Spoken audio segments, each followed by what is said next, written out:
মাশাল্লাহ মাশাল্লাহ, আসলে আপু মাছের সেমাইটা অনেক সুন্দর আসলে, সত্যি।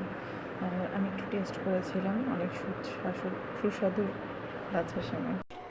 এবার আমি কড়াইতে তেল দিব, তেল আর ঘি মিলিয়ে দিব।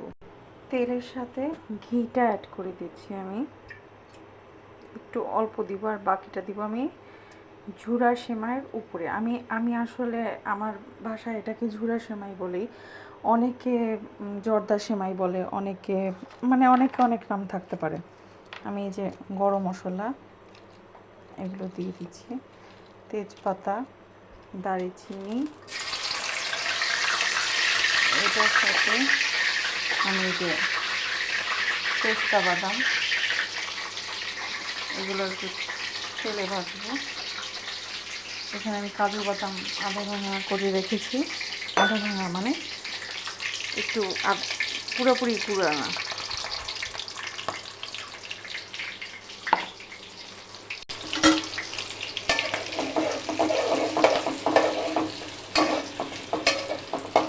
এখানে একটু এলাচ আর লবঙ্গ দিব।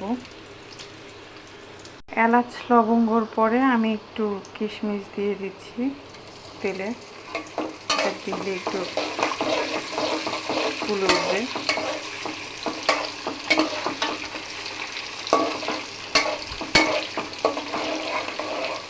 আসলে ঈদ আসলে প্রিয়জনদের জন্য রান্না করতে খুব ভালো লাগে। এই সেমাইটা আমার বাবা খুব পছন্দ করে।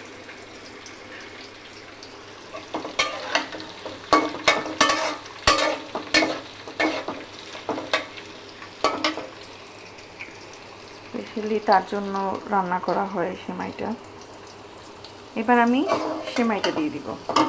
দেখেন কিশমিশগুলো কি সুন্দর ফুলে উঠেছে, দেখতে কি সুন্দর লাগতেছে। মাশাআল্লাহ, অনেক সুন্দর একটা ফ্লেভার আসতেছে। আমি সেমাইটা একটু ভেজে নিচ্ছি, ভেজে নিলে আর ফ্লেভারটা আরেকটু সুন্দর আসবে।